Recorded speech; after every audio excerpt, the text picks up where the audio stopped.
Happy next Halloween! It's update time again, and it's a little bit of a Halloween treat. It's Halloween day here. Right now, I don't know what time it is. I've kind of lost track of time. But I noticed on the interwebs there that Henrique has put down a new next Kickstarter update. It's now up to number 14. So I thought I would do a Halloween edition. And got a little pumpkin back here. It's pretty. Pumpkins these days come in more colors than it's orange. They come in green and you name it. Let me wake up my screen here. Oh, geez, I've got terrible typing. Oh, gee, I'm not even typing in the right thing. Hold on a second. Gee, it's like I've got skeleton fingers. There we go. Okay. So, I quickly perused the update. It's number 14, but I thought I would read verbatim. And normally I always say that. I don't read verbatim. I just kind of skim over it and then chat about it. But this, I'm going to start with the last chapter that they posted in this update. Thought I would read it because I thought it was kind of a nice ending to the post. And then we'll read off everything together. I haven't read any of it yet, so I have no clue what they're going to yap about. But it's next time, and we wanted to chat, and it's Halloween day, so have fun. So, Farewell to a Legend is what they labeled it.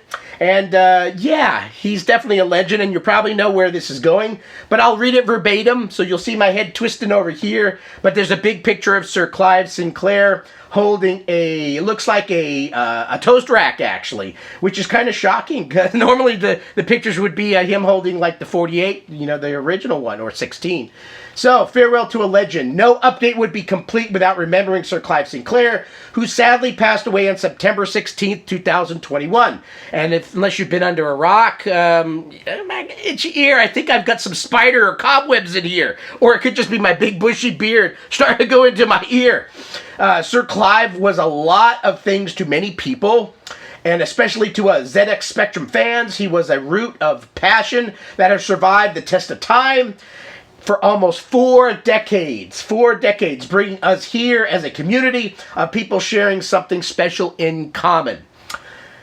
Sinclair and his team opened the doors to computing for millions of people around the planet, thanks to devices that were accessible, cheap, and full of character and potential. That's kind of cool. Character. That's a lot. You know, computers, to me, you don't have to have the fastest. You don't have to one that has the best graphics. But having character in something really, and that's probably why there's millions of folks that love Apple gear, because there is a certain character about it. It's unique. It's special to them. They only make certain ones of those widgets. It's not like a generic PC and that you put Windows on and there's 5,000 different models. For the better or worse. But yeah, so character about something is unique and makes computing fun for this kid at least. So that had a little bit of emotion behind it.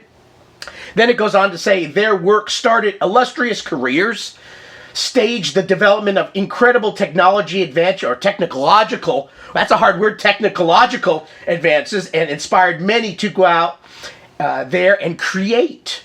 Not least the team behind the ZX Spectrum Next itself. So I constantly see stories about, you know, this computer started my whole career. I'm now an IT specialist or whatever it is that you're doing. So yeah, the Speccy did that for a lot of people, so that's very cool.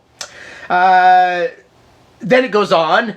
The world would not be the same without the Pocket Calculator, his do-it-yourself computer kit, the ZX81, or the Speccy.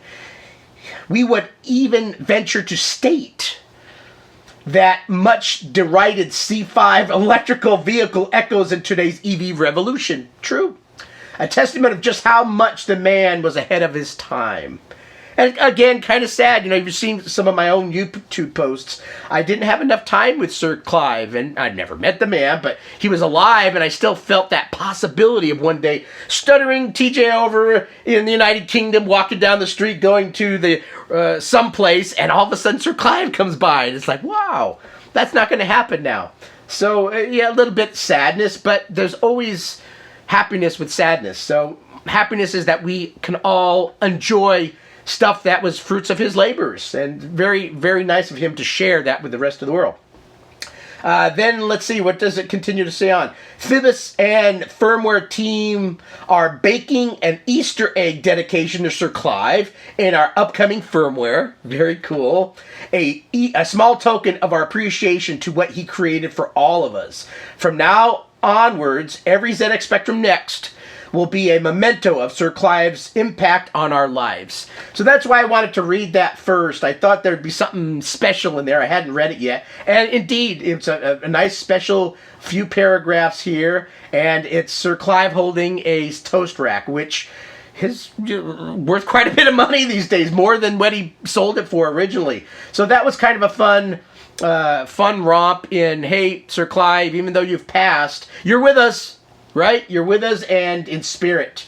So cool. Now let's get on to the rest of it. So I haven't read this yet. It's called ZX Spectrum Next, the evolution of the ZX Spectrum computer. That's what the Kickstarter always starts out as. And then there's Update 14, a huge update at last. Issue 3 board, production status, games, apps, Speccy documentary. What's I going to say? I had some other DOC word on the head. Documentary. Finding an MIA game and farewell to Sir Clive. MIA missing in action, of course.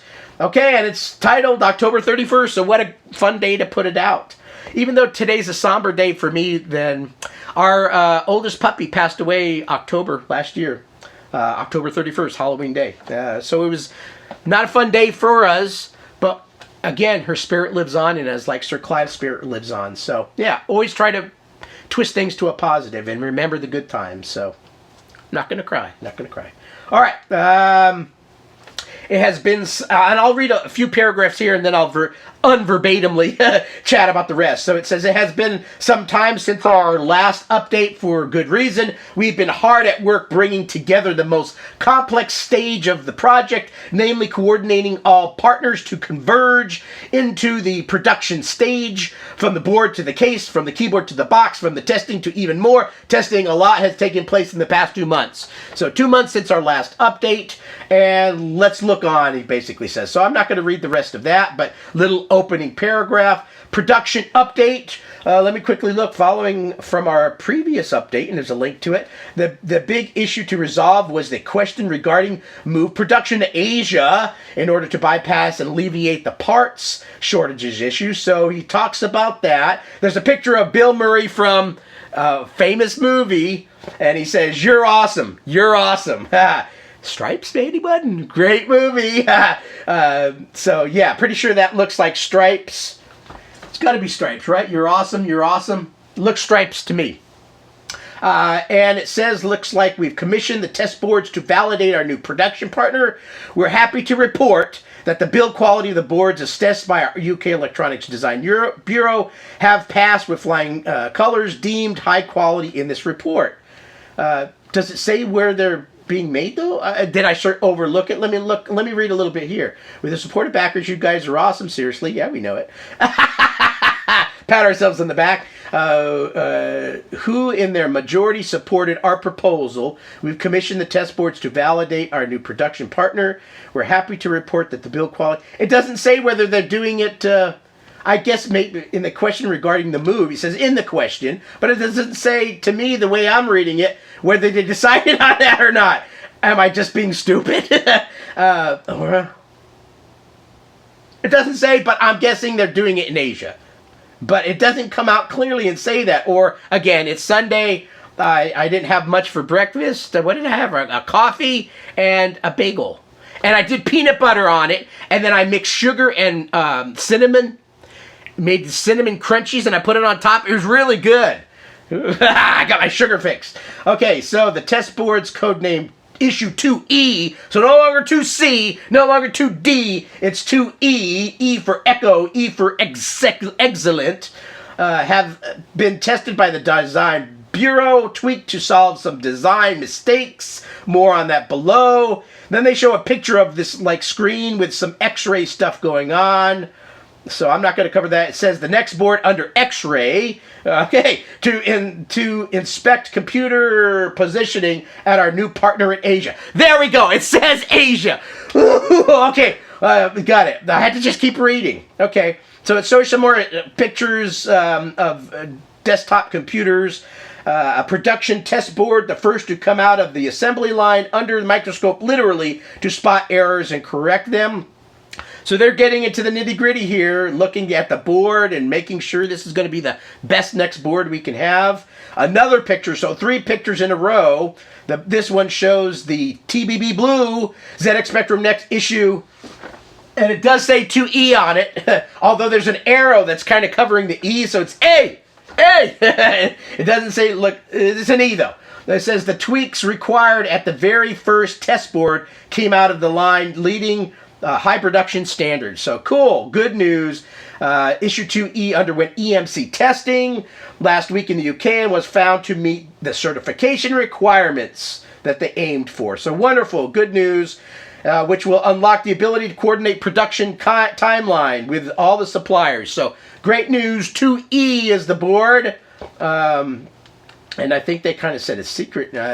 Internally, it's E. I don't know if our boards will end up saying the letter E on it when the time comes, but we shall see. Allergy time. You're going to hear me a little snotty this morning. Keyboard update. So the next thing, and it shows this little picture, and there's much rejoicing, it says. And there's people hopping up and down, and it says the Spectrum Next keyboards have been manufactured. So that's cool, that's out of the way, and are now on their way to the production partner for storage. So cool, keyboards are done, folks. This is not vaporware. We know Next have been out for a while now. Next is a real thing. This is real product. Keyboards are made, so that's great news. So much rejoicing, they say. Okay, I'm not going to read it verbatim, but I can see they're excited about it. The Spectrum Next case, and it looks like, whoa, that's an interesting picture. Moving on, the cases are now getting ready for injection and shipping, and just to make sure all of the, after reawakening the molds, they call, reawakening the mold. I don't want to reawaken no dang mold, but it's molds, like you mold, you have molds for making product. So 2 years after Silent Slumber, so it's been that long. Wow, time flies when you're having fun. I've owned my Next for a while now, I guess. So industrial team this week for full inspection before almost 6,000 of them are made and shipped to the production partner. So it looks like the molds are out, folks, and they're ready to make some cases. So cool.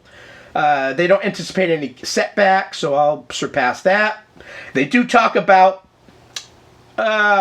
scratches. So with a new internal box design already done for some time now, we expect the new Spectrum Next won't suffer in transit any or as much of the original did. So there's those little, talks about those little shallow scratches that were in the back mirror finish. It looks like they found a way to surpass that, so we shouldn't expect those, folks. So that's cool. Mine had it and I lived with it. I mean, our bodies get scrapes and cuts and bruises and everything.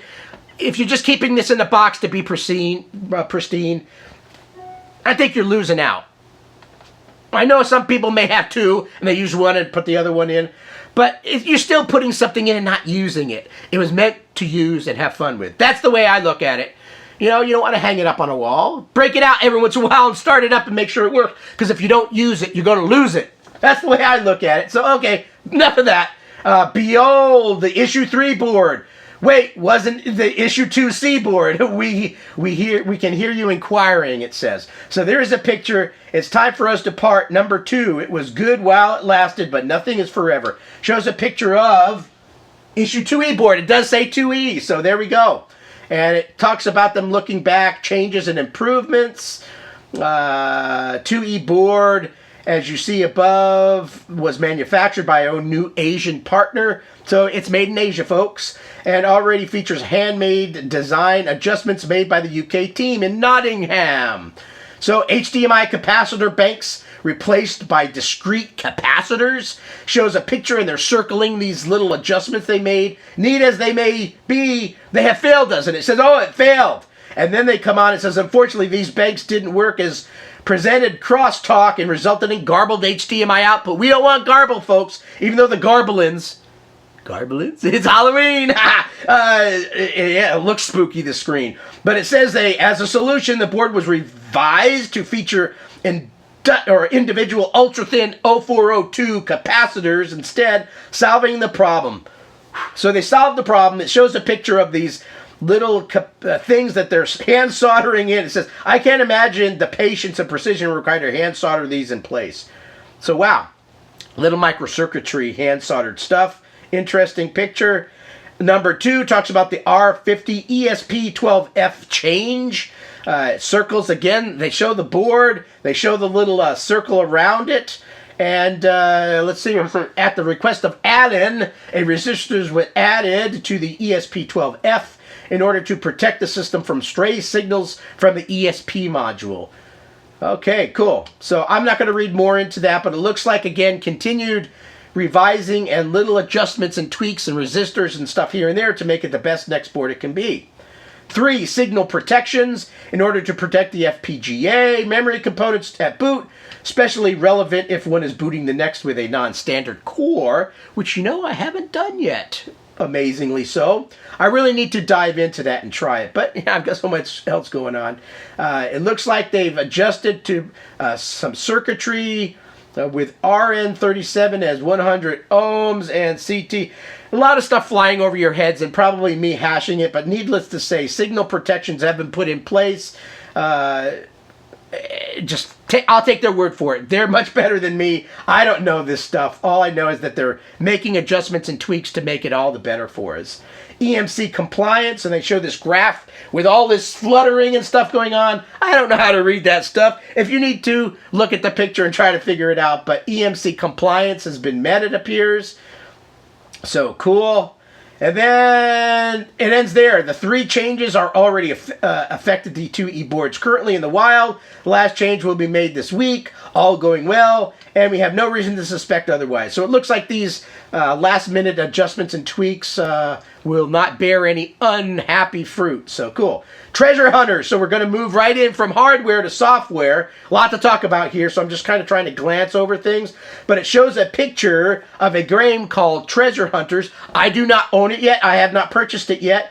I'm running out of money. I can't buy all these things. But there's a handy demo for you all to try out. And it looks like a fun platformer game, I guess. And it's supporting the Next software ecosystem. So cool. Looks like Sanchez, Nico, and Pixel Frog can now claim the title for the best pirate ARG game on the Speccy Next. So cool. Check out Treasure Hunters. There's a demo, and it has a link to go grab your own physical or digital copy. So cool. I'll have to see if I can scrub some pennies up and try to buy that. Oh, Melicor's Mansion. Now, the last I read about Melicor's Mansion was that this game wasn't going to have a Next specific version anymore. Let's read on and see what they had. They're covering something here, so one can only love this art approach that look and feels like a Speccy game. There was much disappointment when news reached us that Melicor's Mansion was no longer being developed for the Spectrum Next. We had been tantalized by an early demo. I remember that. Smooth and slick isometric title based on the PC version. Then there's a link to this itch.io account that has it. We are pleased, read on, ecstatic and over the moon to report that Kev Brady will be back in the driving seat to deliver the Spectrum Next version of Melicor's Mansion. Awesome.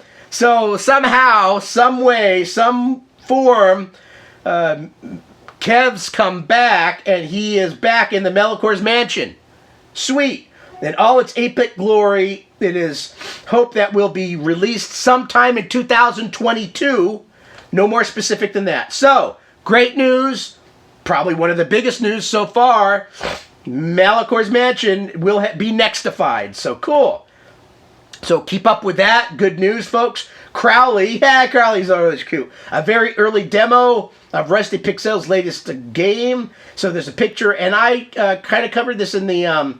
I did a little Blackpool Expo wishing I was there video. What was it, last week? And I saw this picture, so it looks like they're talking about the Crowley game, and it shows some images from it. It looks good. And my eyes are really bad, so I'm kind of backing up and going forward, but looks good. Crowley may be, I don't think demons like fresh water. Oh, there's fresh water in there. Okay, and then there's a black, darker picture of where Crowley is. Maybe he's going down to Hades. Great balls of fire. All right, so Crowley's out and about. Awesome. It is Halloween after all. Crowley's allowed to roam free. Golden Seas, an open world text adventure. Paul Weller is looking for testers for his open world text adventure, Open Seas.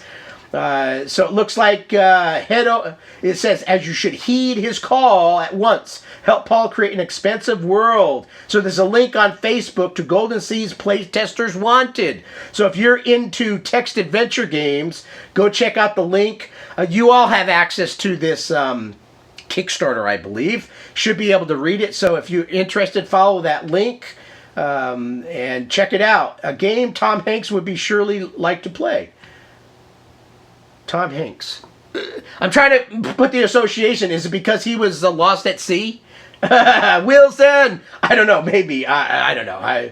I'll leave it at that. A Rubber Keyed Wonder. Okay, so it looks like they're chatting about the new Kickstarter for the Rubber Keyed Wonder, a new movie. Please support our film, or I should say film, project. So it's on Kickstarter, and it's from the folks that do Bedrooms to Billions. So you know, in the past, they've made high-quality film. So there's a link to this Kickstarter.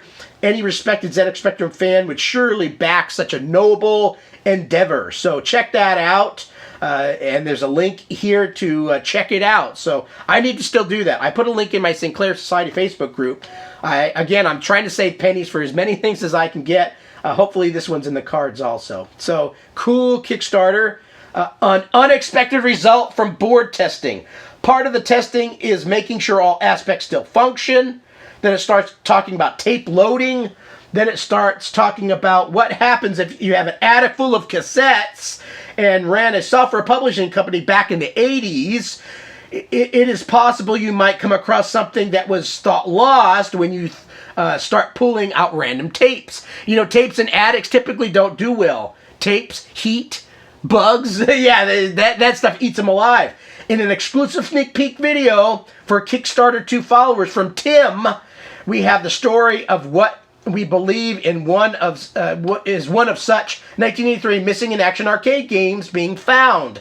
It's called Tracks with an exclamation mark, and it looks like just a generic cassette, and it's volume 13. 13 is an unlucky number, Friday the 13th, or in some cases it's a lucky number, and it's a Halloween day. Ooh, spooky, perfect timing for this. Then it says, and gold was struck. So there's a video link to Next Save's Lost 1983 Spectrum game, a Welsh Wizards production. Next KS2, which is Kickstarter 2, Test Save's long lost 1983 Speccy tape. So that looks like Tim Gilbert's, the picture. I recognize his little icon or avatar. And so I've got to check out that video. Very cool. Farewell to a Legend. So that was it. So I've already covered Farewell to a Legend. So wow, there was a lot going on in this Halloween edition. Obviously, big props to Sir Clive. Thanks for making a cool computer. Even though he didn't make the Speccy Next, obviously his heart in some way shape, and form, just like Rick Dickinson, which had a lot to do with this, his keyboard and such, his design. You know, these guys have parts of the next Speccy Next in our hearts, so very cool. That was a big part of this, I think, update number 14, along with Melicor's Mansion, and that the 2E board's out. There's lots of stuff that they covered. I need to go get a cold one now. I'm tired. That was a lot of reading, a lot of stuff. So hopefully you enjoyed this video. Check out it if you can. If for some reason, I think anybody can access these Kickstarter texts. So check it out. Read it for yourself. Hopefully I gave it some good positivity behind it, excitement. You know, something they haven't covered for a bit now and I'm waiting for is our covers. The Speccy Next had those neat new covers. I would think by now they would have started showing pictures of the cover. Did they do that already on a past one? I don't remember it. Or I don't remember them talking about making them in the thousands. Or where we can buy 1 or 2 or 3. So hopefully they cover that in the next update, update 15. Hopefully that comes out soon. Not 2 months, but a month. So anyway, thanks for watching the video. Have a great rest of your Sunday. Happy All Hallows Eve. Bye.